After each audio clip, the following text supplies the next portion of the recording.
It is my pleasure to introduce Dave Tate. Dave is the co-owner of Elite Fitness Systems and has been in the strength and conditioning field as a coach and consultant since 1986.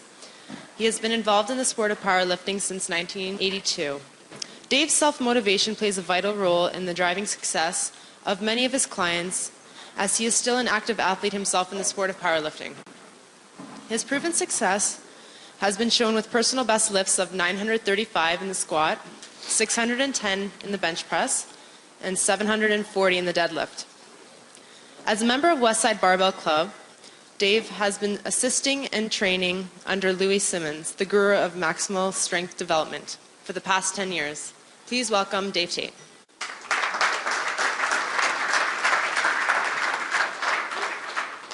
Thank you. Well, that was the formal introduction. Now I'll give you the real introduction. How many people are familiar with my company or myself? Okay. Just to get some more information on you guys to help with what I'm going to present, how many people in here are powerlifters? Okay. Coaches, trainers, doctors, and who am I forgetting? Videographers, crackheads.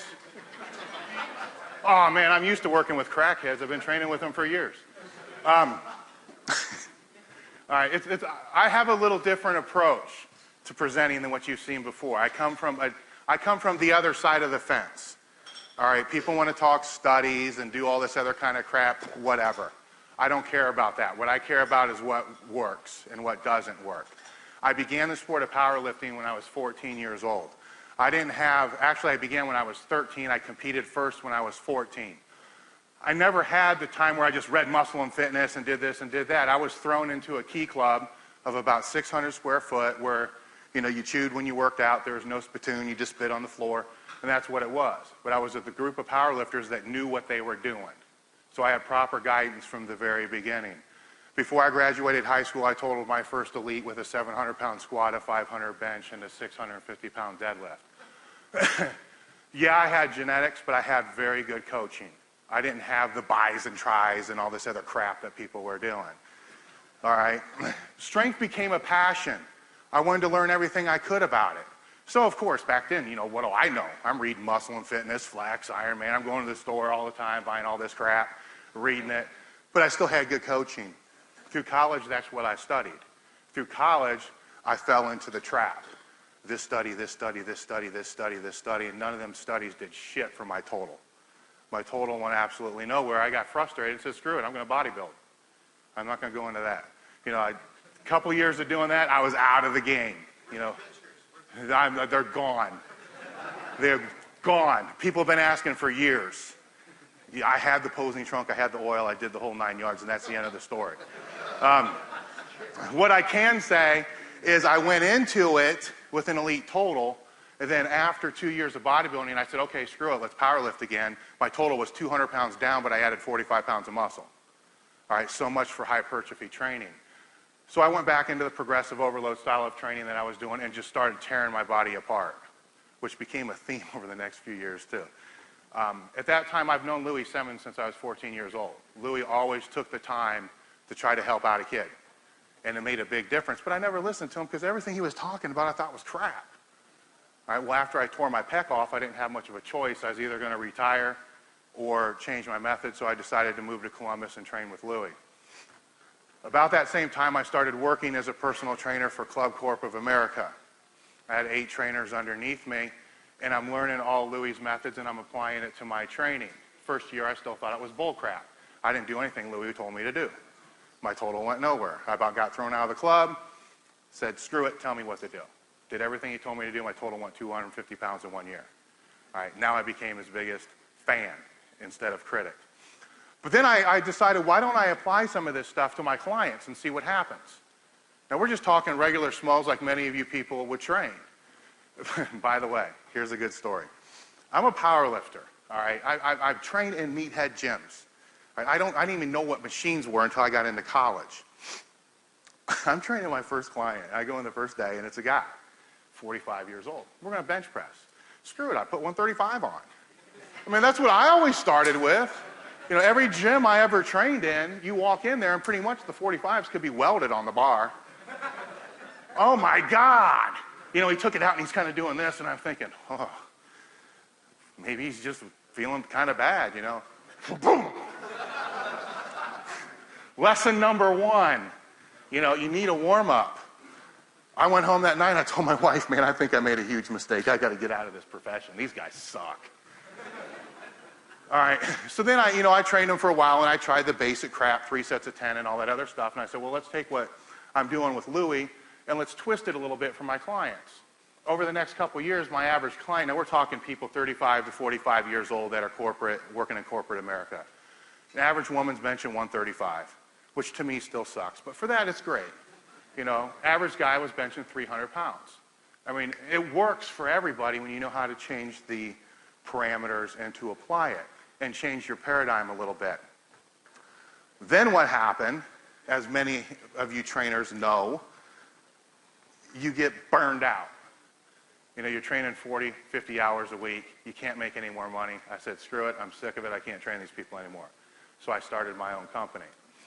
I started my own company 5 years ago dealing with education and products and so forth. And that was the day I quit training people entirely. So I'm not going to sit up here and bullshit you and make you think that I'm a trainer or a strength coach. I'm not. I'm an entrepreneur. I read financial statements all day. But one thing that I do is we have probably, through my company, the largest network in the world of coaches and trainers. Between Jim and myself, we are probably on the phone 50 hours a week talking to strength coaches and trainers. Now, they're calling us about products, they're calling us for information, but we're extracting everything we possibly can. It became a mission of mine to find out what is it that everybody's doing outside of their own. In other words, what makes programs work? Because I can sit here and say the Westside program is the best program in the world, but somebody else may say, well, you know, I'm doing this, and it's the best program in the world. What are the common factors with all programs that make it successful? That's what I wanted to find, because I think success leaves clues. And that's what we began looking for. And we started to find a bunch of different things. And they're the things that separate, you know, the good from the great. And those are the things that I want to kind of talk to you guys about a little bit. I'm leaving a big space at the end for Q&As because I know a lot of you may have questions in regards to straight Westside training, dynamic method, max effort method, all that other kind of crap, whatever you want to do. But what I really want to present is, and it's dealing with overcoming sticking points. And I selected the 3 power lifts because that's what I know best, and that's what I think most of you will know best as far as that goes. When you're overcoming sticking points, you have to look at the whole. And I think you've seen that a few times today. You know, everybody's talking about view the body as a whole. You need to view the program as a whole. All right, and by the way, I owe a few people from stabs that they've been taking at me, like DeFranco over here, Mr. Wife Beater, in every picture that he ever has for advertising. All right.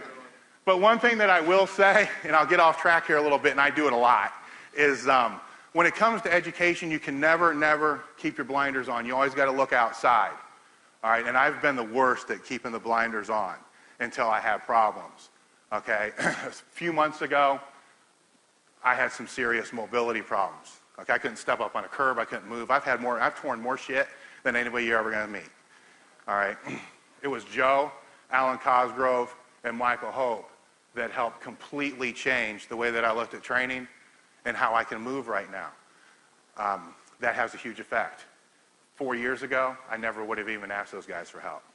So you always have to look outside the box a little bit. That's extremely important. Now, when it comes to program structure, I don't want to get into it too much because we'll save it for the Q&A. This is all I want to say.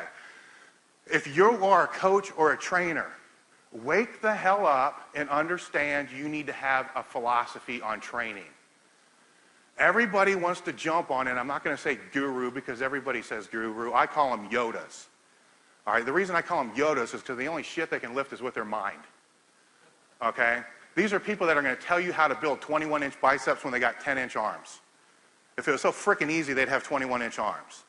They're going to tell you how to bench 600 pounds when they can't even bench 275. To me, that's bullshit. All right, if you want to know how to make $1 million, who are you going to go study from? Somebody's got $1 million. Okay? If you want to know how to build a house, who are you going to ask? Somebody that's built a house. How come in the fitness industry you'll buy anybody's bullshit and they've never trained anybody? And you've never done any research to see if they've ever trained anybody or to see what have they done. So if you walk away with anything, before you start buying into a bunch of people's bullcrap, and like I said, my language is going to be harsh. This is who I am. Dude, I can't change it. I've tried, all right? Sorry if you don't like it. Before you buy into people's bullcrap, look at what the hell they've done. It's not that hard to do. Okay, it's not that hard to do. If you really want to know how busy they are and how good of a trainer they are, get their phone number. Try to call them Monday at 5 o'clock. Your trainers, right? What are you doing Monday at 5 o'clock? Why? That's when everybody comes in. So how in the hell are they available Monday at 5 o'clock? Because they ain't training anybody. They've excelled at writing articles. Okay? Understand that. That's where I say I come from the other side of the fence here. I don't give a shit why something works. You know, Serrano is my doctor. Okay, I will admit that. You know, Eric is a friend of mine. But the other thing I'll admit is, you know, he calls me fat. Take this into mind. He's my dietitian.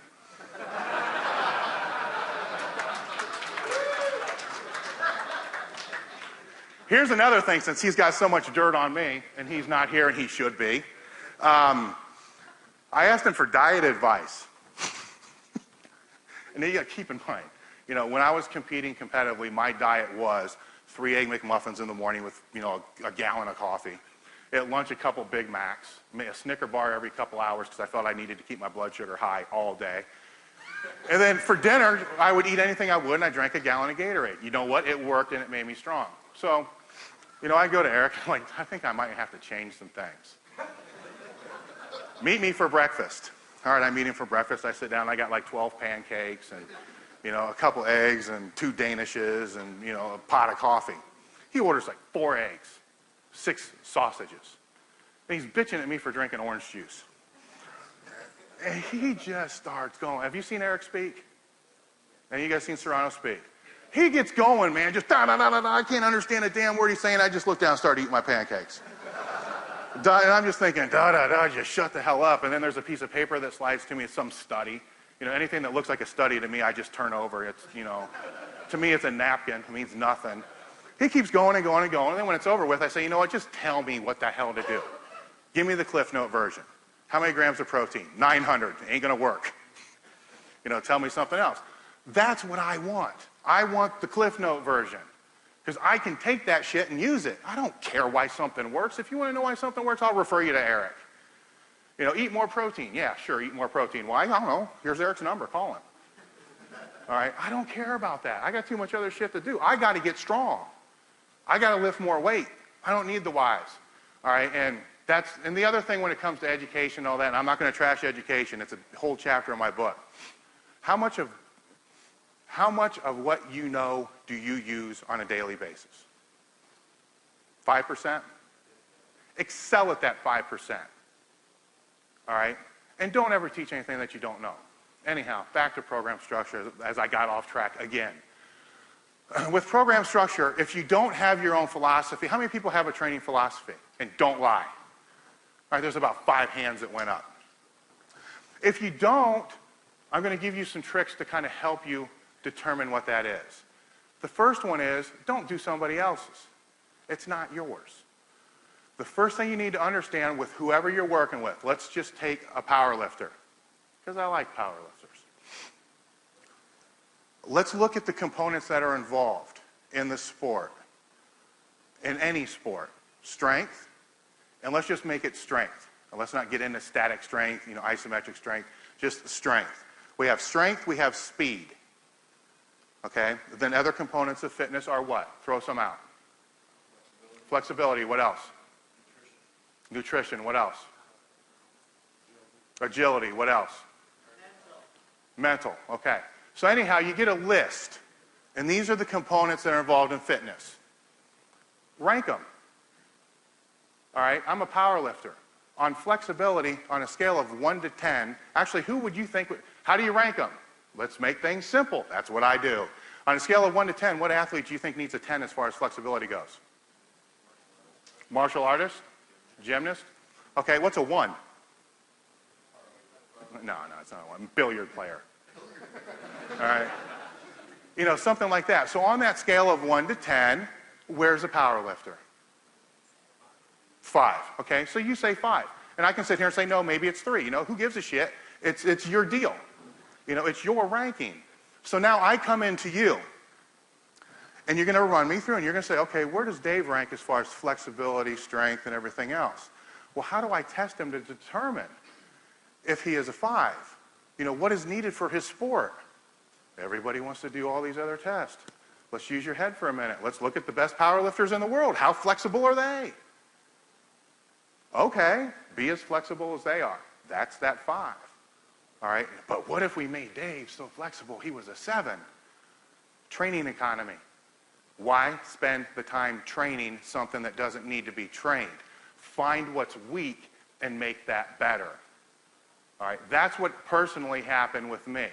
All right, and I would say flexibility is probably a 3, and I would say mobility is probably a 3 as well. That's fine. For years I was 4 and 5, 4 and 5. My sport was going great. I had no problems. I slipped into a 2 and didn't know it. Nothing was working. I'm tearing everything off. I'm having all kinds of problems. Now I got a situation. I don't know shit about mobility. The only thing I know about flexibility is like put your leg up and stretch and go, you know, it's done. So I found outside help. We brought it back up to a 3 or a 4. Now here's the thing. For daily life, if I was to retire and walk away from the sport, I need it to be higher than a 4. Because I can't lunge out, play with my kids, or do anything like that. So we wanted to take it a little bit higher to give me the option in case I did not want to continue with the sport. You run that through every one of those parameters. Is everybody following me on this? Where's a power lifter's strength need to be? 1 to 10. 10! All right, that's the majority of the program. So now you have the beginning of a philosophy. Want me to make it even more simple? You sit down to a 7-course meal. You got a big-ass plate in front of you. For me, strength is the big plate. All right, that's the 10. That's my sport. Everything on the outskirts, mobility, flexibility, all that, they're lower priority. That's how you start to begin what your philosophy is. Now somebody, and I can't comment on the program because I don't know it that well, but say somebody like Paul Chek, strength is not going to be that main plate. It might be, you know, function. That's cool with me. I understand his philosophy now. We can communicate. You know, it doesn't have to be arguing. And if that function is one of my small plates, who better to listen to than the guy that made that his big plate? That's why you're here. You know, we're going to talk about strength. You know, we're going to talk about how you can use that with your program. And strength is very important. The next aspect I want to touch on is the physical abilities. How many people went to the keynote presentation? All right, Eric talked about my philosophy. It's pretty much my philosophy on life. All right, but he didn't understand it because, once again, he didn't listen. He was too busy talking about omega-3s and omega-6s fatty acids. To me, there's 4 scales. You have shit, suck, good, and great. That's how simple it is, okay? Physical abilities, all right? Somebody will say, hey, man, and this happened to me, have you guys ever used one of those vibration tables that you stand on? It's awesome. You know, we put 40 pounds on everybody's squat. My first question was, how much do they weigh? Oh, you know, 220. What do they squat? Well, they went from 185 to 225. Oh, so you went from shit to suck. You know how hard that is to do? You can do that on any program. Now tell me the guy had a 900-pound squat and you took him to 910. Now I'm going to listen. All right, but anyhow, with my scale, shit, suck, good, great, and if you remember anything, it should be this. There is a big difference between shit and suck. All right, it's like a huge flight of stairs. You got a lot to learn. All right, between suck and good is another huge flight of stairs. Between good and great, it's about 3 steps. But it's 3 steps nobody will take. Okay? That's what's going to make the difference between being a great trainer, a great lifter, or a great coach, are those 3 steps. Those 3 steps are developing your own philosophy. When you develop your own philosophy, then you can develop your own indicators to track your philosophy. When you develop your own philosophy, then you can develop your own indicators to track your philosophy. Okay, now what the hell is an indicator? All right, you have what your philosophy is. Say strength is important. What are you going to use to measure it? I don't know. What I normally ask coaches is, what 5 exercises do you think are the most beneficial to carry over to sport? If you listen to Joe speak, he said the chin-up he thought was a very good one. I'm not going to get into his reasons why, but he trashed me because I couldn't do a chin-up. But guess what? It don't matter in my sport. It's how much I can push off my chest. I don't give a shit if I pull myself up on something. So that's not my indicator, it's his. Okay? So you got 5 different exercises, and this is going to get into my philosophy a little bit here as well. Those are indicators. Then you have to have indicators that track those indicators. So obviously for me, the main indicators are squat, bench, and deadlift. Very simple. They're the power lifts. I feel they transfer over to the sport pretty effectively. We compete in squat, bench, and deadlift. All right? Then we have max effort exercises through 𝙼𝙬𝙬𝙚, which may be a board press, a floor press, a box squat, good mornings. All those things, I know exactly where my 1 rep max is because we do max effort work. Those are indicators. I don't even have to test my main lifts to know where they are. And they're tested consistently. I know every month where I am and where my strength is. So whatever your main exercises are, and I think the best way to go is by exercises. You pick 5 exercises that you really think can help your client or you really think can develop your sport. Those become your core exercises. Everything you do then should have one purpose: to make that core exercise better. 30 exercises isn't going to help an athlete. Pick the best 5 because training and exercise will not make the exercise better. Training the bench press and just bench pressing is not enough to make that bench press better. Yeah, it's going to take you from shit to suck, but anything will do that. It's not going to make you good, and it sure as hell isn't going to make you great. You got to find the movements that are going to drive that bench press. So if the bench press is one of them, you're going to find board presses, floor presses, and we can go over all those different things later. Everybody following me there. So whatever your 5 exercises are, and I don't care what they are. If it's standing on a Swiss ball, good with me. Find the exercises that are going to make you do that better. And then that's your indicator. And then you track it. And here's the key. As long as you have indicators and you're tracking those indicators, now I'm getting fired up because this is what pisses me off. You're getting better. If your client is getting better at your indicators every single month, are they not getting better? Are they not working towards their goal? So why in the hell do you change it? And everybody does. You change it because you go to a seminar and you listen to a frickin' Yoda. You are making progress. You know, somebody asked me one time, what would you do if a 4-time Pro Bowler came to you for advice? Do the same shit he's been doing. Why? Why change it until he falls out of that? Next thing you know, the guy's playing second team someplace because you changed a bunch of crap. Leave him alone. Let him do what he's going to do and just make sure he's not going to get hurt. Does this make sense? Does it almost make like too much sense? Think about it.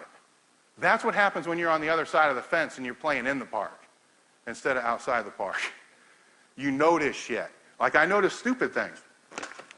Like one time I went to a powerlifting meet, the Nationals. I want to squat 1,000 pounds. How do I squat 1,000 pounds? Right there on the couch. Well, there's like 4 couches because they're all super heavyweights. They're all sitting there, big ass bellies. You know, and I'm looking at them. One's got Birkenstocks on. The other one's got on Velcro, you know, shoelaces. The other one's got on like sandals. And this one's got on lace-up shoes. 800-pound squatter, 1,000-pound squatter, 1,000-pound squatter, 1,000-pound squatter. So I'm thinking, I guess I need to start wearing sandals. But then you start thinking about it. No, this guy can't bend over to tie his shoes because his belly's that big. So, a bigger torso, a stronger torso, more rebound out of the bottom. All right? As soon as the guy over here started wearing Birkenstocks because his stomach got so big, his squat went up 150 pounds. I notice stupid crap like this. This is what I do, okay, aside from tearing myself apart. Genetic abilities, you need to know what, and these are macro elements, which means these are all elements that will affect a sticking point, say, in one of your main exercises. We're going to go over the squat, bench, and deadlift. All right, so if I'm really trying to analyze somebody's squat, bench, and deadlift to overcome a sticking point, I have to look at everything.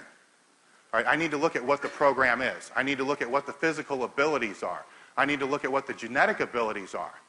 You know, is this guy coming to me weighing 220 pounds, it's 6'4", frustrated because his squat can't go up? Come on, gain weight. You know, if you're 6'4" and you're a power lifter, you need to be like 385 pounds. You know, that's where your leverages are going to come into play. Oh, I got really long arms. Well, you know what? Make your freaking stomach and chest bigger. Shortens your arms. Common sense. All right.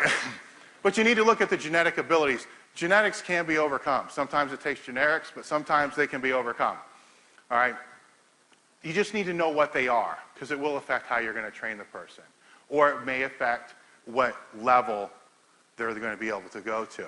And obviously, if they're missing a limb, you know, it's going to be a little bit more difficult if they're trying to bench and they have one arm.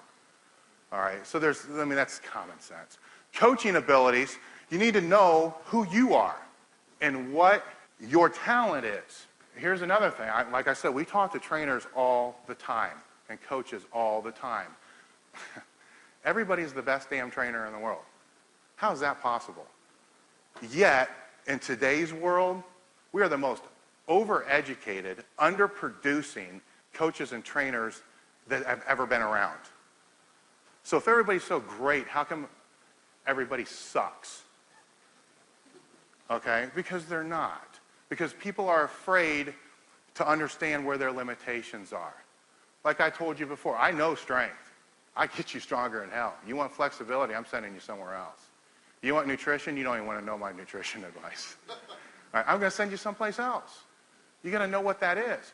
So if you are working in your specialty and you're just new into the field, and your specialty is just working with the general population, but you get an athlete that comes into you, refer them the hell out to somebody like Joe or somebody who specializes in working with athletes. As your skills develop and you get better, yeah, you'll be able to train them, but you know, you need to understand, you're not the best person for that. And if you're trying to develop a business, that would be a good thing to do. Because I will guarantee you, Joe gets so much shit coming through his door that he turns away because he doesn't want to work with them. He doesn't want to work general population. He wants to work with athletes. So you send Joe somebody, he's probably going to send you 5 people. All right, but you need to know what your abilities are. Olympic lifts are another prime example. Everybody's like, you know, Elite Fitness Systems, Louis Simmons, everybody hates Olympic lifts. No, I hate the fact nobody can teach them for shit. If you can't teach it, don't do it. It's that simple. So then somebody will say, well, you know, I can teach them great. Yeah, sure, film it. Let me see you. All right, don't have people do exercises that you don't know how to do and that you don't specialize in. You may learn some really cool things, you know, at a seminar. Don't go do it unless you know how to do it. And certainly don't coach it. And it's a huge mistake. You know, and everybody's going to do it. You're going to pick up a bunch of exercises. You're going to go back to work on Monday and Tuesday. You're going to have your clients do all kinds of stupid shit. You know, a couple weeks from now, they're not going to be doing it anymore because you realize this is dumb. You know, I don't want to do it. Or maybe it's something that you're going to keep. You know, I don't know. You always have to learn different things. But just know what your own coaching limitations are.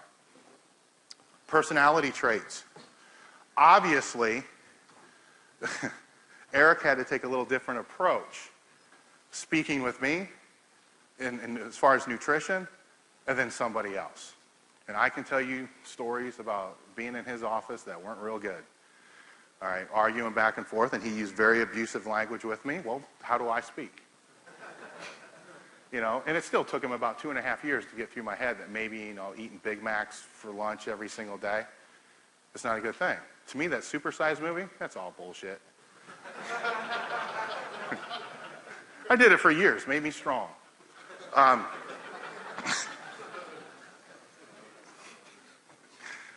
But you need to know that. I've trained with people at Westside, and I can give you different examples. You know, somebody like Jim, Jim's out of his mind. You know, I'm out of my mind. It's easy for me to work with Jim. You know, I understand him. But then you take somebody that's very docile, borderline depression, and we've had people in there like that. And these are people that are squatting 1,000 pounds. I can't train them and try to coach them the same way. You need to be a little bit of a master of psychology to be able to read people if you really want to affect their lives and to make a difference. All right. Otherwise, if somebody's trying to overcome, once again, a sticking point in the bench press, and I'm trying to work with them on their technique, and I'm being real quiet and I'm being real nice, but it's somebody like him, it's like, get this guy out of my face. It's pissing me off. You know, it doesn't relate to him. You know, now if I get it at his level, which is it's my level, you know, if I bring myself down to my own level and get in his face and talk to him the way they needs to be talked to, he's going to understand it. But now if I use that with some of you, you're going to be like, oh man, this guy's scaring the shit out of me. It's not going to work. So you need to understand the different personality traits and actually do a little bit of reading on that so you can be a more effective coach. One of the biggest things I've seen with trainers and the biggest mistakes when I travel and go into clubs and stuff like that, they do not know how to communicate at all. What do you do with your clients in between sets? Most people just sit there and shut up, don't say anything, carry their clipboard around, try to look cool with personal trainer splattered around the back of their shirt. Or they communicate too much. They don't shut up. You get like 2 exercises done in an hour because they're just gabbing the whole time. You know, you have to build rapport with your clients so they'll do what you want them to do. And I've debated with 𝙃𝙬𝙬𝙚𝙬 and some other people on this. I don't think your clients are your friends. I think your clients are people who are hiring you to do a job. And it's your responsibility to do the damn job, not to be their friend. All right? Well, he'll disagree and a lot of other people will disagree. But if you look, a lot of times, the clients who are your best friends and they've been friends with 4 or 5 years, man, I would love to see their indicators for the past 5 years. And if they came to you with weight loss, I would love to see how much weight they've lost in the past 5 years. And I don't know this for sure, but I'm sure many of you would disagree. 9 out of 10 times, 0. Nothing. They don't respect you enough to listen to you because you're the friend. All right? That's a whole different story. Anyhow, I'll get on. All right, I threw some things in here to try to break up the monotony a little bit between I get into the micro elements.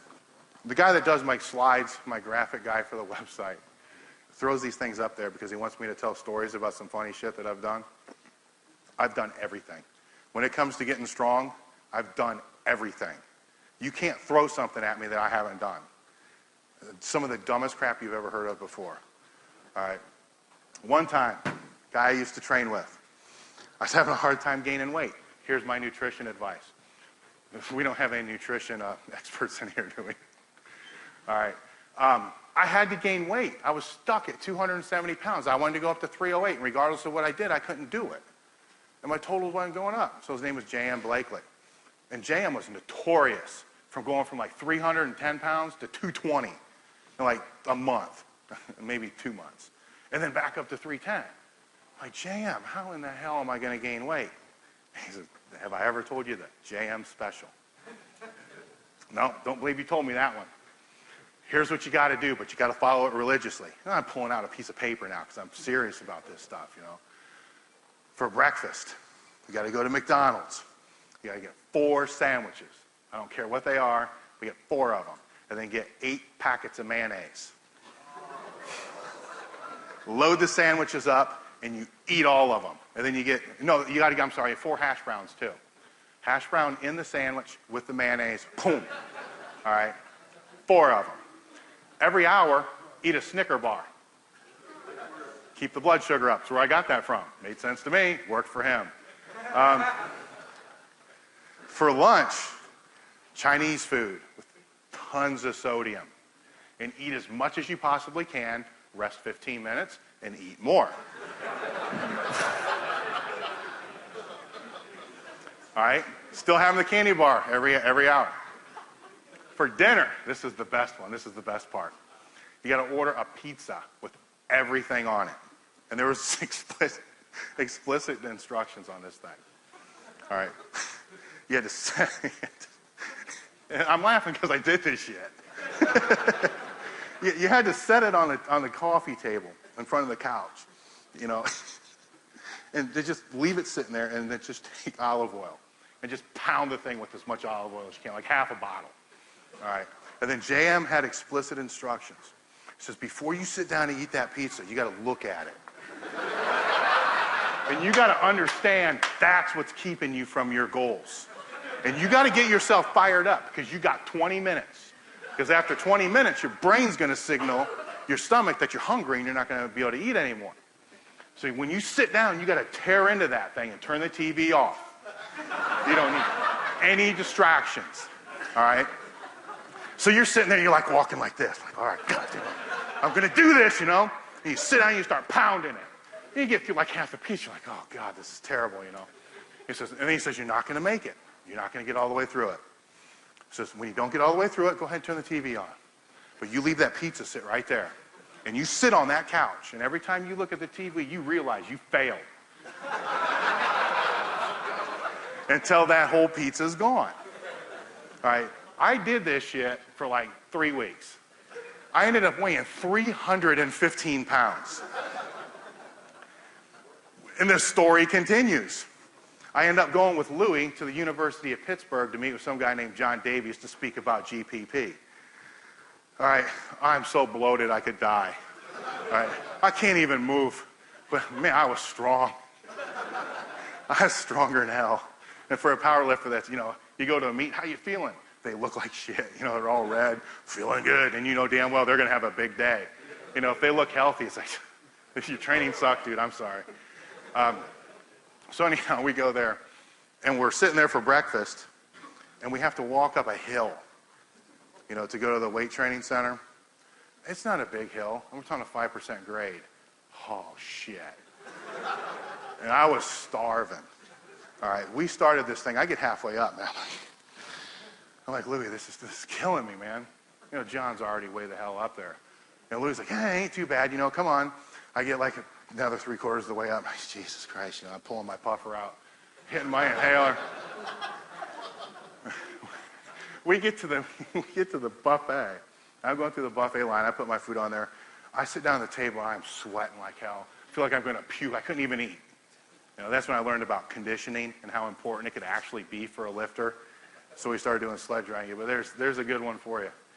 One example of the stupid shit that I did squat 800 or 875 or something like that. Okay, when you're dealing with micro elements, now we're getting down to the actual lift.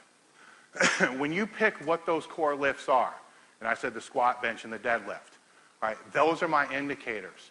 So my whole program is going to be based around if those movements are going up. When somebody says they have a sticking point on their squat or their bench or their deadlift, to them, what they want to know from me, what exercise can I do to fix it? 70% of the time, it's technical. It's not physical. These are technical lifts. And the form and technique is extremely important on all lifts. All right? If you squat the wrong way, it's going to be a lot harder. Mentally, that's another 10%. You know, people don't mentally know how to squat or bench or deadlift. When it's all said and done, you know, about 20% of the time is the physical. But that's where everybody looks first. Hey, what exercises can I do to help my squat? You know, my hamstrings are weak. Well, what makes you think your hamstrings are weak? I don't know. You know, maybe the rest of your program sucks. You ever think about that? No. You know, maybe your limbs are really long. You need to do a little bit different training. You ever think about that? No. Maybe your coach sucks. You ever think about that? Well, I train by myself. That's why you got to look at all those different elements. And then when you get down into there, that's about what it comes down to. Technique is extremely important, especially on the power lifts. So we'll talk about the squat first. And that's Andy Bolton there. He squatted over 1,100 pounds. When I talk about the coaches and the lifters that I communicate with, just on our Q&A board and the lifters that we sponsor through the company, we have 5 guys, or how many guys squat 1,100? 4 or 5. I mean, 1,000-pound squat. So Jim squatted 1,000 pounds. Sucks. You know, I haven't done it, so he's better than me. So guess what? I'm shit. He's great. You know, that's why he teaches the squat. Because as soon as he out-squatted me, why should I teach it? You know, in my mind, he's a better squatter. The mental aspects of the squat, well, anyhow, what I was saying is, the lifters that I speak to are extremely strong.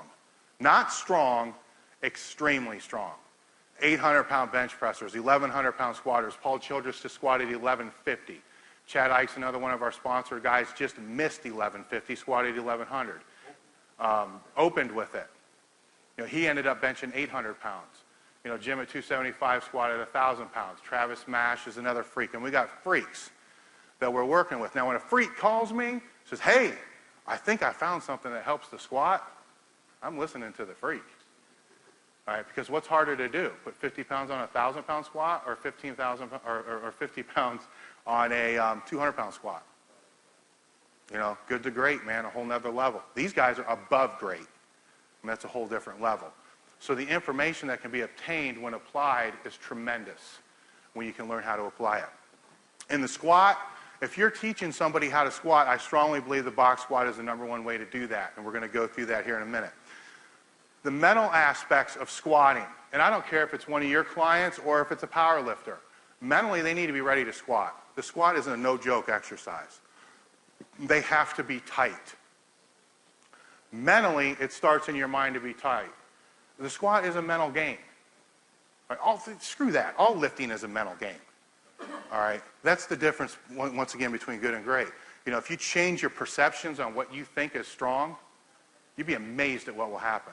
You think a 300-pound bench is strong? Give me a break. It's good for maybe a bent over row.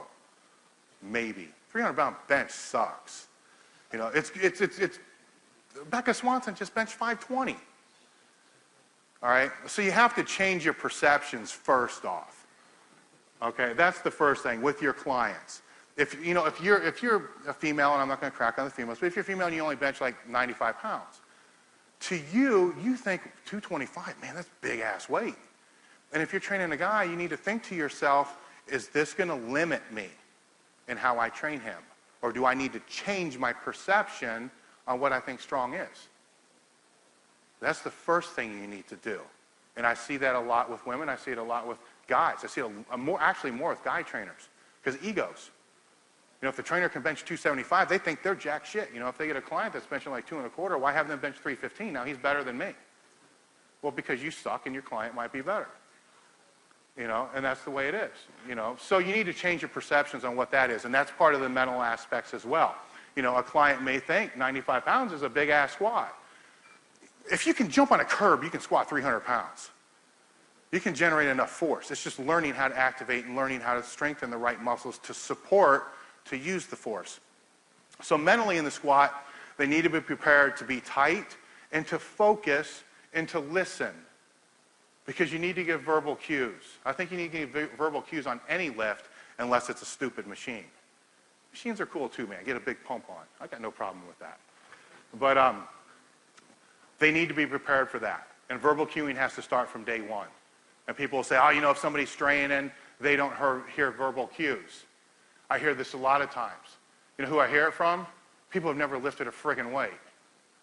I squatted 935. Trust me, I heard at the bottom of the squat, flare your knees. I heard flare, flare, flare. Bam, I flare and I come back up again.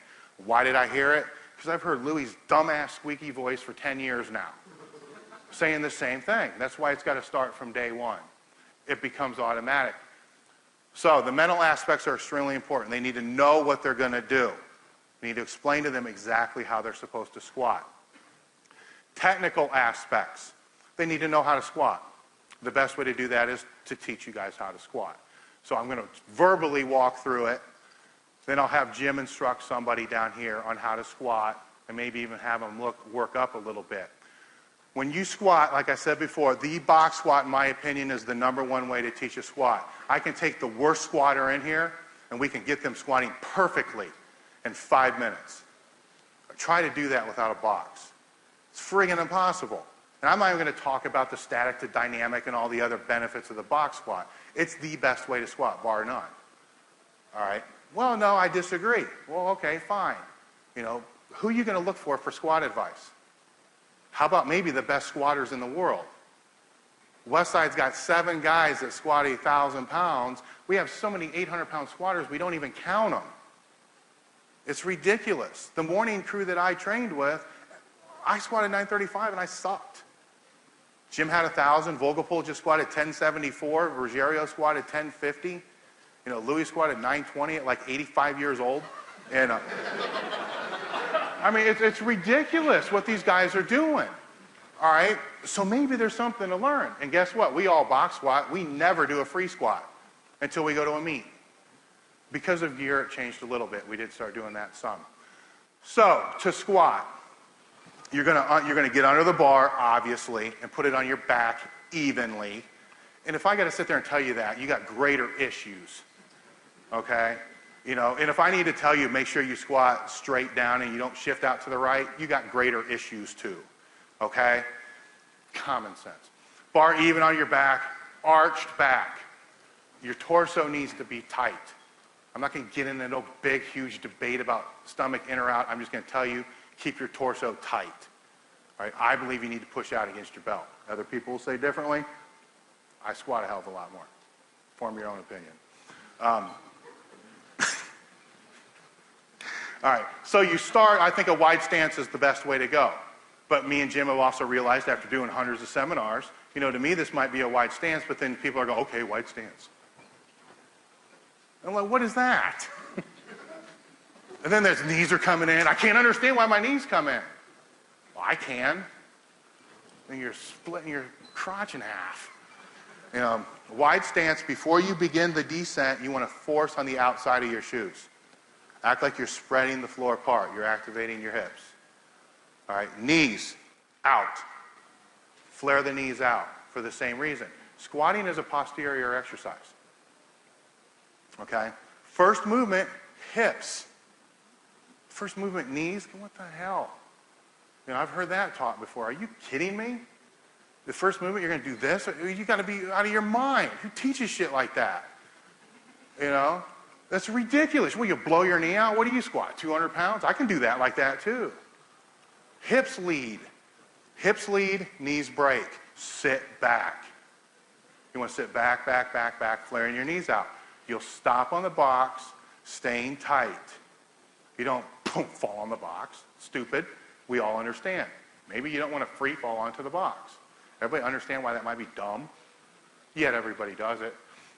Sit on the box tight, stomach tight, and then when you come up, actually act like you're coming up on a Smith machine. You want the bar to travel in the straightest line possible. And when I'm analyzing somebody on technique, when they squat, I watch right from the side here. I'm watching the barbell. I want to see the barbell come in a straight line. That's the first thing I look for. If that barbell's coming forward, they're breaking forward. Why are they breaking forward? I need to look at their abdominals, their lower back, and their upper back to see what it is, what corrections I need to make. And I'm not going to get into this a lot because we're going to do it with people. All right? If that bar is going backwards, I don't even know what to do. Then you got to teach them to lean in a little bit. All right? But that's the first thing I look at. Actually, I'm sorry. The first thing I look at is the knee tracking with the ankle. I want that to be in a straight line. When I teach the squat, and when you teach the squat, you should teach lower body mechanics first. If they're bending over looking like a good morning, the bar's going all over the place, who cares? Get the lower body working. Get the lower body working. Sitting back, knee in line with the heel. Sitting back, knee in line with the heel. When that's mastered, now go to the upper body. Okay, and you can make corrections. Stop on the box, arch, come up. Okay, you come up exactly the same way you come down. Knees flared out, stand straight up. Kind of like you're on a Smith machine, straight, you know, straight line. Walk it back in the rack, you're done. You know, it's that simple. But when that's one of your main indicators, and the squat is for me, and you say you pick the squat or you pick, I don't know, a dumbbell row, I don't care. You have to become a master at that indicator. You have to be able to look at that exercise, and if there's any deviation, know technically what needs to be changed. And if technically you change it, but that deviation is still there, now you need to know what muscularly or physically needs to be changed. What's causing that? Is there something tight? Is there something that's too weak? Something that's too strong? And you become a master. And I can't teach you that. Over time, you learn that. How do you learn it? You just keep making corrections and trying different things. Okay? Because that's one of your core lifts, it's the most important lift for you to drive up. It's going to have the greatest carryover into what your indicators are. So the focus has to be on there. So let's do this. Let's bring somebody up who would volunteer to want to learn how to squat. I'm going to start. I'm going to probably go kind of quick. We don't have a ton of time. I may be a little bit out of order, okay, on what I'm talking about, but just write stuff down, remember stuff. I do a lot of seminars. I see a lot of different people, a lot of different problems, but the goal of what I'm trying to do today, at least for everyone here, is I'm not going to get too technical with the small stuff, just stuff that you can probably take back to Monday and make a huge change. If you guys need to walk forward, I'm telling you, just come up. learning how I to don't squat. care. If you guys want to come up and hang out, just don't affect Nikki. And I'll guarantee 90% of the people in here don't know how to squat. all right, listen up. So you may as well come up. First thing is grip width on the bar, okay? We all talk about shoulder problems. Chief, there you go. We all talk about shoulder problems. A lot of times it's caused from squatting. Also elbow pain, bicep tendonitis. What we're looking for, a wide enough or a narrow enough grip to form a large rack or shelf. Go ahead, face me. Okay, to carry the bar. Does everyone understand what I'm talking about right here? You want a narrow enough grip to get a good base, but a wide enough grip so it doesn't kill your shoulders, doesn't kill your wrist, doesn't kill your elbow. Okay, does that make sense to everyone? So I don't want it to see in here. I don't want your, hanging out JC style, okay? We're going to bring it in, get a large shelf, okay? That's number one. Number two, your hands. So whatever, you know what? You figure that out. You figure out your grip width. Hands, what's the, if I had you guys stand and just squeeze into your palms, what do you think is going to happen to your entire body? Speak up. You stay tight. So now what did Dave talk about staying tight? Is that one of the number one reasons? Number one things to do with when you squat? Okay. So now if we squeeze the bar really hard and maintain that, now we've accomplished probably the hardest thing for most people to do in a squat with what? A simple thing. Okay, so now, all right, does that make sense to everyone? So now your clients come up, you know what? Squeeze the bar as tight as you can, rip the bar in half. All right, now we've got the tightness taken care of. Okay, now we always talk about back arching and all that other stuff, okay? What I always tell people is I want the athlete to pinch his shoulder blades, bend a quarter. You ever hear that? With his upper back, all right? Why? Okay, if I arch my upper back, there's a pretty good chance that the lower back's going to be arched. You can do it, but it's very awkward. I had to do it in a sequence. If I keep that tight and bring my shoulder blades as hard as I can together, you are going to remain in that position. Now, when people start dumping forward, what happens? You've seen this, right? Okay. By the way, all this stuff that I'm talking about, does this look like a good position for a bench press? Yes. Does this look a good position for a deadlift? Yeah. So you teach someone how to squat. Guess what you've done? Everything. All right. So if you can get someone to squat, it's pretty much it's all it's good times from there. Okay. So we're gonna, you know what? You take the bar out. I'm not going to discuss all that other junk. Okay. So right now, what we're looking for is you don't have to do it. All right. We're going to squeeze the bar, arch the upper back. Your head wants to be straight forward. I don't want this. I'm going to pull on your head. I don't want this junk, and I want this just straight ahead. All right. Focus on a point. I want you to come this way a little bit. No. Come this way. There you go. Sit back like you're in prison. Yeah. Okay. Now, you're going to be a little tired here. I apologize. Okay. Stance. All right. We squat wide. For all you sports-specific nuts out there, I played football. I squatted wide. I squatted wide since high school. Okay. Who's played like a sport and has done okay? I don't want a guy who played Little League. Who's done okay? All right, whatever. No one wants to volunteer. Does this look? All right, there's Scott. Okay, Scott, does this look like a good linebacker? No.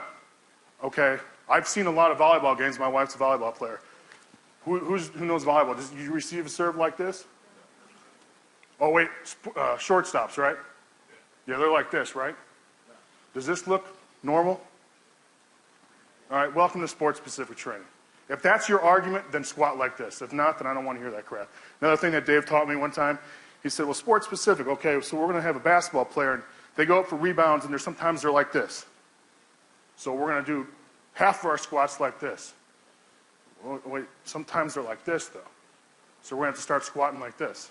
Shit, sometimes there's guys like this. He's kicking you in the nuts, right? Hey, and they spend half the game sitting so down, now right? You're doing squats like this, like this. You got a guy hitting you here. All right, just squat like this, all right? Squat to make your squat stronger. That's yeah, all we're another saying. thing is, if you squat narrow, it's much more difficult to push back and keep your knees flared, all right? So if that's your argument, sport-specific people, there's my solution. Okay, the first thing to bend, This is a terrific way to teach people how to do this. The first thing to bend is the hips. Remember Dave saying that? It's going to almost look like a good morning. Now people, you put a bar in their back and their brain just goes everywhere.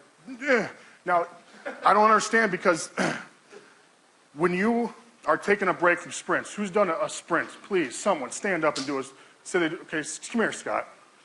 Listen to me. And it's the same, we've done sprints, you're tired, okay? Are you getting on your right over there? All right, good. You're tired, we got Scott over here. Okay, you're exhausted. Now, so you take a breather. I mean, we're fat, right? We don't like to sprint. We take a breather. This is how we all rest, right? No, we rest like this, right? You're, right? We've all drank before, okay? So we're in this position right here, right? Now open up your palms, okay? Keep your head up and arch your back. Now take your hands off and just kind of pretend you're holding the bar. Holy right? Now does that look like a squat? Yes or no? Okay, so how many people play basketball, right? The guys, your free throw, you just elbow the guy, you're taking a break, okay? Another great way to teach it, okay? Just take a breather. Arch, boom, there you go, okay? It's a very natural movement, except when you put a bar in someone's back, what happens? They crap all over themselves because they get nervous. The first thing to do is just push back, all right? If they don't know how to do it, let's say, what's your name? Mike. Let's say Mike doesn't have a clue, maybe he does, I'll give him credit. So the first thing to do is, I'll just have him push his hips back, and then sit, go ahead and just push them forward. Step forward a little bit. Yeah. Okay, that's it. That's all I'm looking for, is this to this. I just kind of, little memory, motor memory. I don't even know if that's the correct term, but whatever. Joe, does that sound about right? Whatever. And, all right, that's it. Okay. No, but you can hang out if you want. Thanks. I'm just, it's just right. Yeah. Let's get him squatting here. Okay, I'm sorry. So the first thing to move is the hips back, and about halfway down, we want him to open up his knees a little bit and squat down. Okay, have you guys all heard the term sit back? Yes or no? Yes. What's the big problem with them when people squat too far back? Go ahead, put your feet out this way. Does that look? If I took that box away, what do you think would happen? He's fall. Okay, bring your feet just a little bit in. Does that look like a good squat right there? Flare your knees. Flare your knees just a little bit at the bottom and stand back up. Okay. You can go ahead and just a couple inches that way. There you go, right there. Okay, so the first motion is back. Go ahead, sit back, open up, and squat down. Good. Now if we took this box away, again, what would it look like? That looks like a good squat. The only problem is when we say sit back, again, I'm going to say this again, people take that way too far, and guess what they do? They fall back. Go up. All right. Does that make sense to everyone? Squat up. Go again. Watch the bar. Up. See, that was a straight line. His other two, it was coming forward. Go again. Up. Okay, this time, let it screw up. Do it bad. Squat down. Let the bar come forward a little bit as you come up. See that? All right, when that happens, that's something that you want to watch technique-wise. There's a breakdown. So correction, okay? Set up. Arch your back, shoulder blades together. Go. Back. Now I would say stop. Now, right here, arch your back, knees out, come up like you're on rails. All right, still a little bit of a shift forward. Sit back a little bit more. Go. Back. This time, stomach out, stomach tight. Pull your elbows under a little bit. Flare your knees. Up. Straight line. All right. Simple technical changes. There's no weight on that bar. If there was 500 pounds, he would have missed it. Okay? Or if it was near his max, that little subtle change would have been a miss. Straight line. Watch that straight line. And then you just go through different shit to try to fix it. Oh man, you're a master at it. You just, told him exactly what to do. Yeah, I've been doing it a long time. Knees out, head up, back arched. Say, okay, and if you stop them, like I did right there, stop. Okay, go ahead and just, without the bar, sit down on the, okay, sit down there, and sit down like in a good morning. Lean forward. See, if they're like that, every time they box squat, I would say, all right, stop. Now arch your back, arch more. See, now you're starting to see that bar come in line with the heel, if it was on his back. Then I say, go, up, boom, perfect squat. You can't do that if you don't have a box. Okay, step away from the box now. Okay, get in a squat stance. Sit back, lean forward, lean forward. All right, stop. Now what I want you to do is I want you to arch your back, head up. He's a conditioned, athlete. He's been training for a long time. Who do you train? First off, Jim, show them how their clients are going to squat. When you go to show your clients how to squat, you're going to need a broomstick. Yeah. And more than likely what's going to happen is they're going to start to squat. Yeah, or they're going to look like that, or they're going to free fall. You're going to say, back, back, boom. Oh my God, what do I do? I paid for this. Increase the box height. Increase the box height until they learn how to activate. And right there, if they sit back and fall, back, back, back, back, what controls the lowering of a squat? Anybody. Boom. Strengthen their hamstrings. Makes perfect sense. We need to increase the lift. That's the main indicator. There's a severe weakness. Bring the box up to where they can sit down, and it may be a very, very short range of motion. Increase the glute ham raises. Increase something over there. Now you got a physical problem. Okay, that can be addressed through the training. Those are the things that you're looking for. Optimally, you want them to squat if it's I don't believe anybody really needs to squat below parallel. Hell, in today's powerlifting day, we don't have to do it either. Ha. That was a joke for the powerlifters that are around here. But you really don't need to. A couple inches above parallel for your clients, that's fine. That's going to do what they want to do. I'm also not a real big believer in closed stance Olympic squats. I think it's a complete waste of time.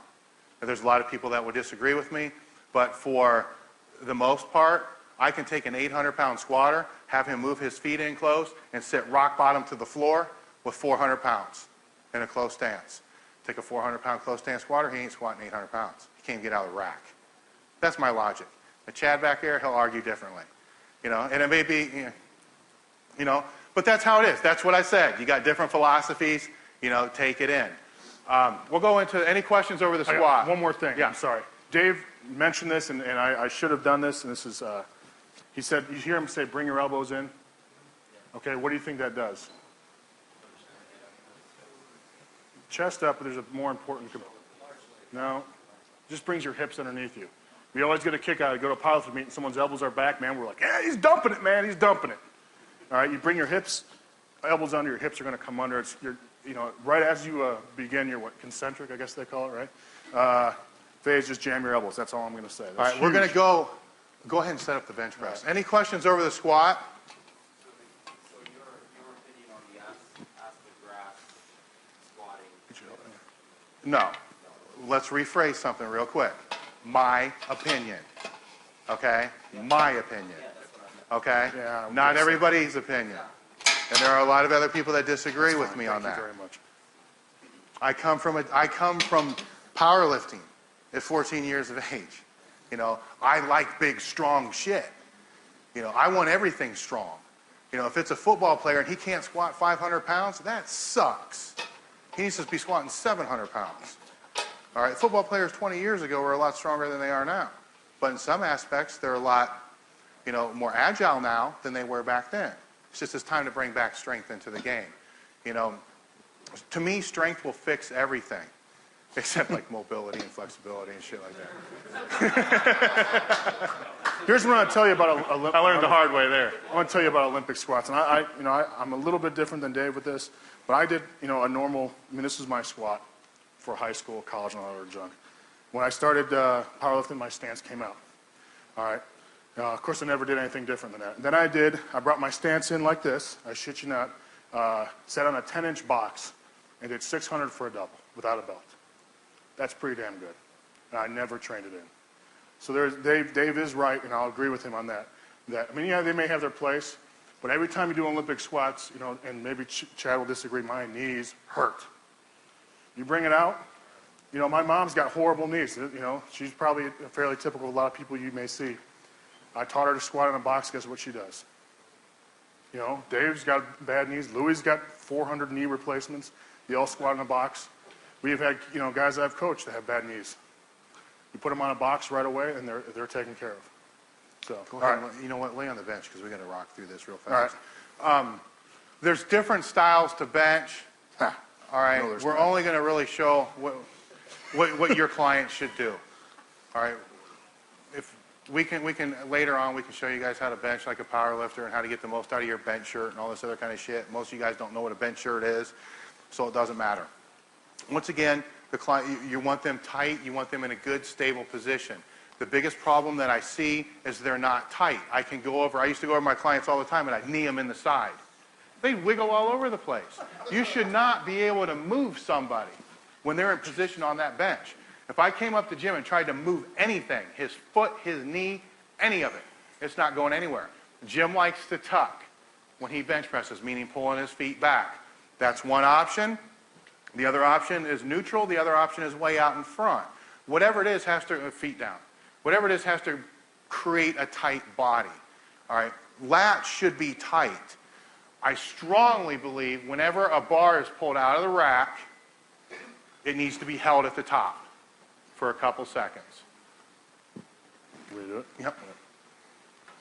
What that does, and if it's a heavier weight, I'll go hold it, hold it. If it's a heavier weight, you're going to see it compress down on the person. That shortens the distance. It also activates and tightens up the rotator cuff and the muscles of the shoulder. You don't want people starting like this. Do a Vogel pull. Do a what? A Vogel pull, yeah. You don't want people starting like that. It's just setting up for an injury. So I say hold it, hold it, hold it. It's going to stabilize. You want to make sure that barbell is in line with the forearm. Let it roll back. Roll your hands back. Like that? The other way, other way. Back, yeah, like that. See that? That happens a lot of times. You want the strength to be over the forearm. You want the weight to be over the forearm. You want your elbows to stay in line with the bar. So as Jim lowers the bar, his elbows are going to stay in line with the bar. And the bar should be, and he rolls back a little bit, but it should be in line with his forearms. Should, yeah. Okay? And then press up. You know, he flares back, and most of your clients are going to flare back. I can sit here and say, press in a straight line, press in a straight line. You guys are going to screw it all up. All right, just a comfortable movement. If all you remember is that that bar has to stay in line with the forearm and the elbow throughout the entire motion, and then you can teach a bench press. Because if his elbows are in too tight, tuck real hard. Look, well, yeah, it's out of hand. Well, that's what yeah, happened. I mean, see what happens? It's a disaster. If his hands are in front of his elbows, it's a disaster, and those are extreme examples. You're just going to find, just do like a real moderate example. So it's going to be. Yeah, right there, see? The bar is not where the strength is. Get the bar back a little bit so it's in line with the elbow, and then press. And keep the body tight. And that's about as complicated as I'm going to make it right now. I mean, there's a lot, even with the squat and all the other movements, there's a lot of other little technical things that you can do to bench press more. But for the majority of you, and from what I see people doing in gyms, if they just did that, oh my God, there'd be so few shoulder injuries compared to what there are right now. And if you're watching somebody and you see they're bench pressing, and at the bottom, their elbows are like this far from the floor, they're going way under the bench, damn it, get at the bar lower and keep the elbow in line. Otherwise, they're going to hurt their shoulder. The body's not designed to do shit like that. No, I'm not. Hell, I can barely touch my chest with the bar. You know, but then again, you know, I have functional problems. Real quick on the bench. Again, remember the upper back? Yes? Squeeze the hands. All right, here's another trick. Is squeeze the glutes on the bench. You know, you ever see Nemo bench? Guy flopping around on the bench, you know, legs kicking out. You squeeze the glutes, it's not going to happen. Squeeze the hands, upper back, squeeze the glutes, you're done. Okay? It sounds pretty simple, but how many people coach to squeeze the glutes and squeeze the hands? All the time. It should be done all the time. If you have clients, this is a little trick from 𝙿𝙬𝙬𝙚 too. If you have clients that their butt comes off the bench all the time, first off, measure the bench. A bench should be 17 inches. All right, if it's a 15-inch bench and you got somebody that's got a really long shin, get them on a different bench because it's going to be impossible for them to keep that down there. All right, but if they still do, a trick that Bill had is take a rope, tie it to like a 2.5-pound plate, and put that rope right on their ass so the plate's hanging down by the floor. If their butt comes up, boom, plate hits the ground. Now they have something for feedback to try to push their butt down against to keep it from hitting the ground. You know, it's just a simple trick that he used with a lot of his different players to help them break that habit. The other one is the hip can really only flex as high as the knee. So look where their knee is. And if their knee is higher than the bench and they go to flex, the hip will come up to the knee level. Spread the knees out. Move the feet forward. Find a way to bring the knee lower and the hip can't come up. As a break again, after all that stuff, and we got a Q&A section after this, the book that I gave you, the Under the Bar book, that's a book that I wrote after being in the industry for so long, and being that most of my friends and people I was getting strength advice from were lifters, I began to notice a lot of different things, and this was after I started my company. All these guys have all the abilities that they need to be successful in anything. All right, but they don't apply it because they don't understand that they have all that crap. All right, that's kind of what that book is, and it's what it talks about in there, are the different values, and there's some stories in there and stuff like that. One of them I want to bring to mind is years ago I was sitting at a table with Donnie Thompson, Louis Simmons, and a bunch of other lifters at Westside. And Donnie was about 230 pounds at the time. And Donnie wanted to be the best power lifter in the world. 220 pounds. And Louis looking at him, Donnie's like 6'1". And Donnie's like, damn it, Louis, what do I need to do? This is a guy that played arena football and did some bodybuilding. And was a pretty strong guy. Louis basically looked at him and said, you know what, Donnie, your mom and dad can give you money, your sister can get you a date, but at 2,300 pound total, you need to do that on your own. And then he told him, gain weight. Over the next 2 years, I saw Donnie go from 230 pounds to 400 pounds. All right? Donnie won the WPO last year, which is the highest honor you can win in powerlifting. Squatted like 1,050, total 2,600 pounds. At that day, at that time, he was the best power lifter in the world. And he's lifting again, actually today in Finland, and I'm sure we'll be competing again at the Honor Classic this fall. So the point I'm trying to make is, if you have the determination and the desire, you can do whatever you want to do. That's what Donnie wanted to do. What sacrifices did Donnie do to do that? These are my friends. Donnie had a gym and a health club at the time, and he was working as a personal trainer. He said, you know what, screw it, I want to be the strongest power lifter in the world. This gym's driving me nuts. He sold it.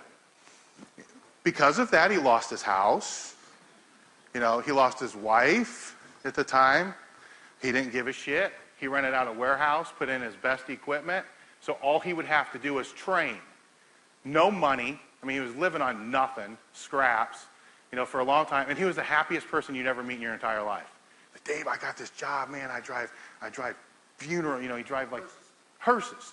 I'm a hearse driver, man. It's awesome. I just work a couple hours a day. I drop off the dead body. I go home. I can eat whenever I want. And he's jacked up about it.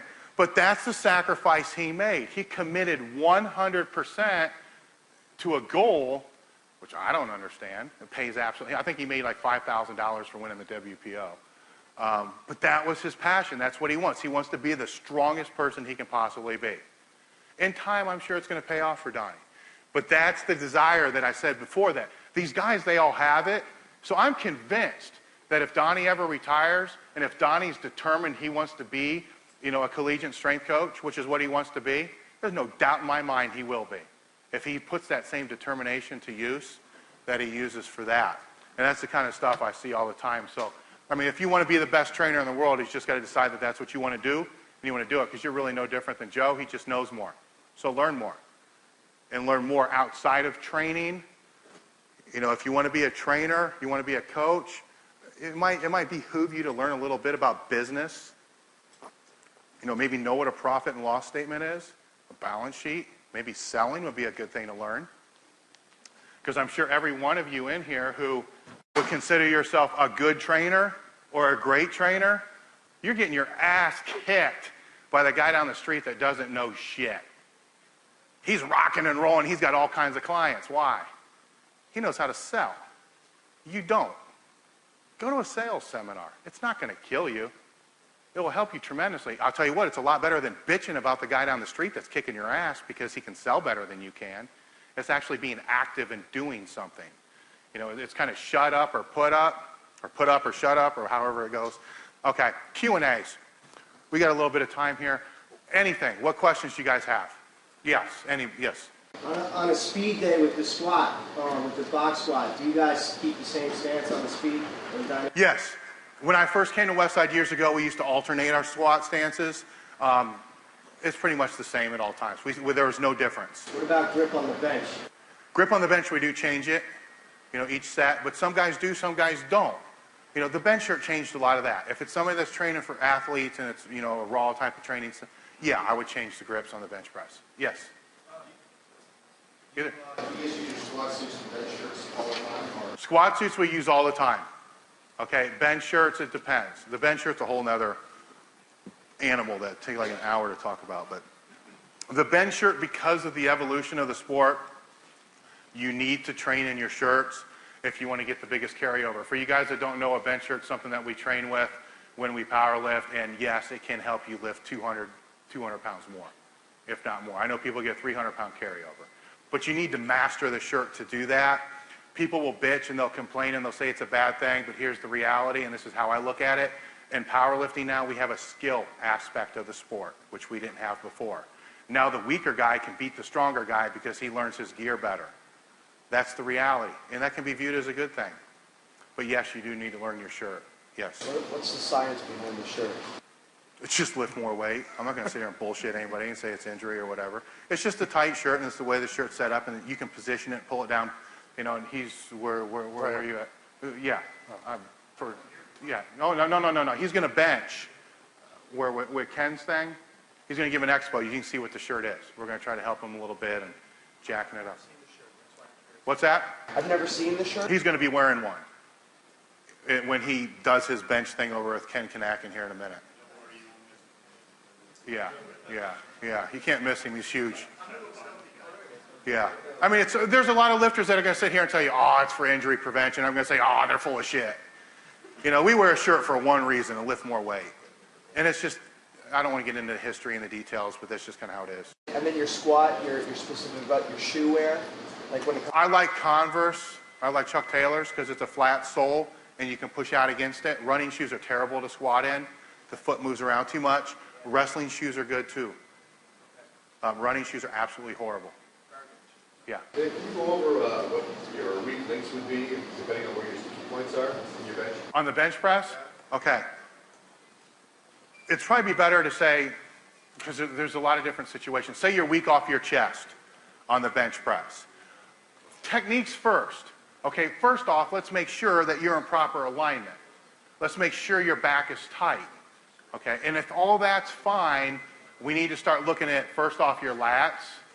Try to bring up your lat work, because if your lats are not tight, you're not going to be able to drive off of them. All right, you want to look at what you're doing for your pecs. All right, and the first thing I'm going to say is, what kind of shirt do you use? Because if you're using a shirt, it may be a waste of time anyhow to even try to fix. But lats would be the first thing I'd look at, and then I would probably add in some dumbbell presses. Trying to keep your elbow in the same position that it's going to bench in. Not out here, you don't bench out here. Dumbbell presses here, maybe some cambered bar work, and some floor presses or some static type of work. Mid-range, you get the bar about halfway up. Most of the time that's transition, that's technical. They lose it mid-range because the elbow comes in, elbow comes out, the bar shifts back. So if you can find that it's technical and fix it with verbal cues, you can fix that. If not, if it's the elbow kicking out, then you want to look at maybe some rotator work to try to keep that elbow from kicking out, because if it is kicking here, what's responsible for that motion right there? It could be a weakness in the shoulders and the elbows. It could also be a weakness in the triceps. You hit here, your triceps fade, and then it comes back this way, and then you end up trying to shoulder it up. That can be corrected with things like a two-board press, chain press, things of that sort. Weak lockout, I mean, that's pretty much what everybody should strive for.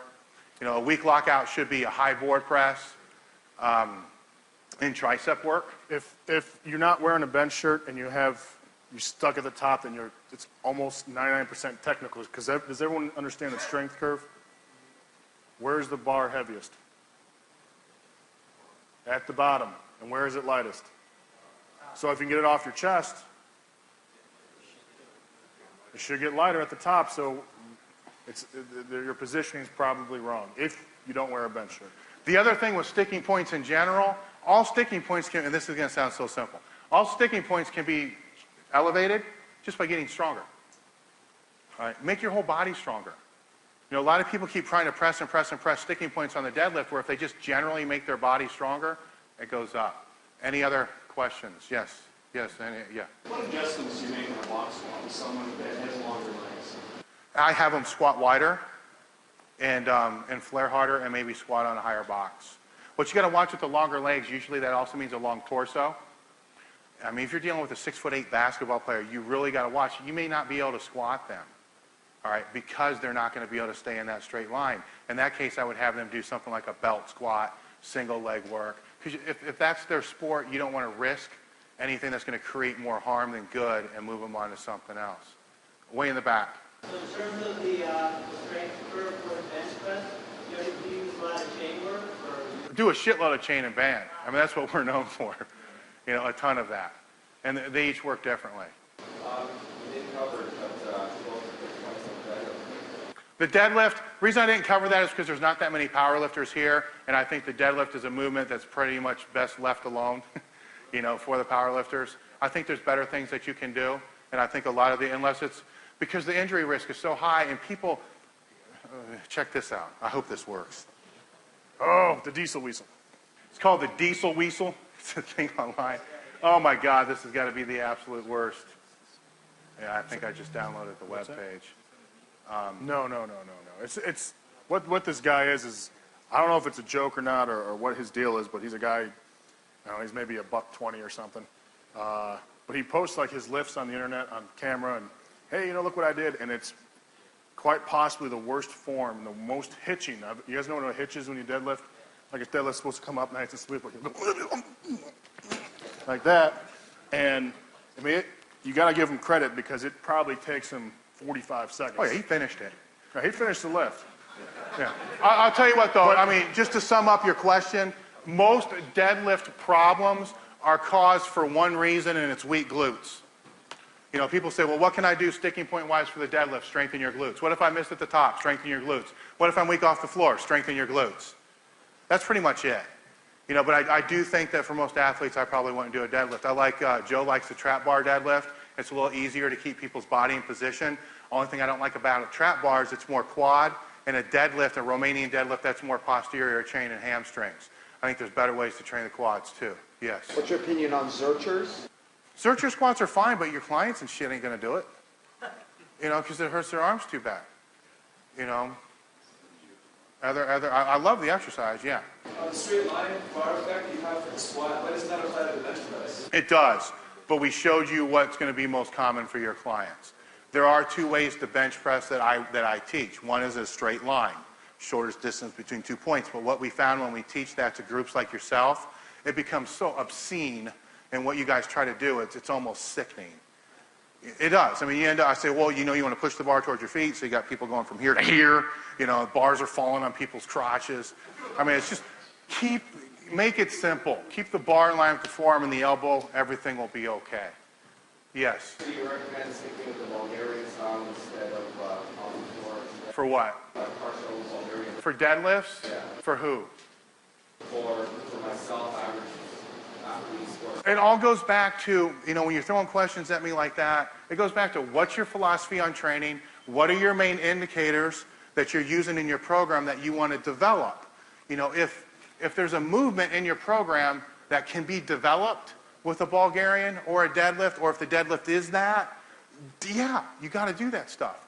But if it's not, you know, you can't make general recommendations if you don't know their philosophy on training. That's why when I talk to coaches and so forth, I really work hard on trying to find that. Because most of the time when they contact me, they're stuck and they need help. But I can't help them unless I know what their philosophy is and what's going on with that. Yeah. David, about inconsistency, you know, I see guys squatting 550, 1 week you do a test, and 2 weeks later you do a test. Inconsistency is awesome. People need to learn how to skip workouts. All right? Because they become overtrained. I mean, one of the things that kills me on our website is we have training logs for most of these lifters. And these are the world-class lifters, and I read on other forums, you know, man, I can't believe how lazy those guys are, man. You know, read their training log. You know, they start to work up and like, oh, shit, I didn't have it today, so I didn't do anything. Yeah, maybe it's why he squats 1,000 pounds. You know, so if it is somebody that's extremely inconsistent, look at the program. What's happening? What overtraining variables can be causing this? And what stress outside of that can be causing that? You know, is he having problems at home with his wife? You know, is he, you know, baby waking him up all night long? I mean, as a coach, you need to know everything if you're going to try to fix a lift. Other questions? Yes? Plus one, how long do you spend at the bottom of it? Just split second. Just count 1,000 go. Yeah, 1,000 go. I mean, that's about it. A couple things I want to comment on before I close up is, if you're not, how many people are familiar with our website? Okay. If you go to our website for the next week and you go to the store section and you type in SWIS, just to be safe, do it all caps, but it should work. That's a discount code. We're going to give you 10% off anything that you want for the next week. After the week, I'm going to pull it, all right, because too many people find out about this shit and I lose a ton of money. Okay? If you're not familiar with our website, please check it out. We put 5 new articles up every single week. I've pulled in people like Joe, Alan Cosgrove. I got some of the best trainers in the world, some of the best coaches in the world, and best powerlifters in the world that are writing for our website. We have a Q&A page with 21 different experts, from powerlifters to coaches to trainers, just to help you. My website was started as a Q&A to help educate. I strongly believe, and you'll read it in our book, on giving back. Everything I know about training was taught to me in the ghetto, you know, taught to me in those gyms. I owe it to everybody like Louis Simmons and all these other people that taught this to me to give it back. That's why you don't see shit like membership fees and all this crap on my site, because I can't do that to the people that help me. So what I ask you guys is, remember that when you go to pass it on to other people. If somebody asks you a question and you're busy, tell them you'll get back to them later. But answer the question. Don't be a dick. All right? Because it pisses me off. All right? Nobody is supreme God. And nobody has information that's worth $10,000, because it's bullshit. All right? Make sure to give back in one way or another. It's extremely important. You'll find the more you give back, the more you get in return. And that's true with charity. That's true with information. It's true with anything. Give your time, give your expertise, lend a hand. If you're training a client in the gym and you see somebody that's really screwing up, you know, give them some advice, but don't do it because you want them as a client. Do it because you care that you don't want to see them hurt themselves. It will come back. Trust me. So that's what our website is for, and obviously there's a store in there, and that's how I make my money. Okay? So buy our shit. You know. We have everything from equipment. We got manuals. We got videos. There's over 3,000 different products. Yeah. What's your website? www.𝙑𝙬𝙬𝙬𝙬.com. And because I speak to idiots all day long, F is in Frank, T is in Sam, T is in Tom. I'm an idiot. S is in Sam. Unreal. Unreal, man.